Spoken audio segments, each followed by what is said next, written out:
My business leader interview. I was very fortunate enough to interview a friend of mine. He's a battalion chief with our organization. He's been in the fire service now for 20 years.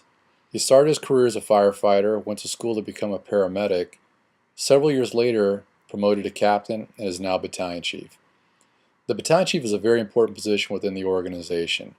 He manages 8 fire stations. He's the immediate supervisor of the 8 captains who run those stations, and he's also responsible for several projects within that district. The battalion chief answers directly to an assistant chief. The assistant chief reports to a deputy chief, and that deputy chief reports directly to the fire chief. Now, I explained the project to Chief A, and he was very happy to share his philosophy of leadership and change with me. I asked him the following questions. Where do you think our department is headed? How would you improve the climate of trust and respect between firefighters and leadership? Who has the power to make change in the department?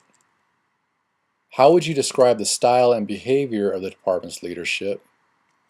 Which strategy and methods would you use to influence change in the department? What is the most significant external force that will influence our department?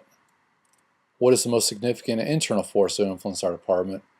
And finally, probably the most important question that I asked him, how will you influence the department to meet the challenges created by these forces?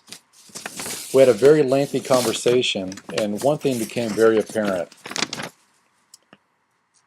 Chief A answered my questions and told me that leadership in our organization engages in impression management, which I found very interesting. He also told me, after answering those questions, that there's a common theme to the way he thinks. His philosophy of handling and implementing change are simple. He believes in empowering members of the department, forming committees, and making decisions based on input from those who will be directly affected by the change. Chief A also realizes that leaders must sometimes be decisive. And he gave me this quote. He wasn't sure where he heard it, but he knows that he likes to live by this as he leads the department.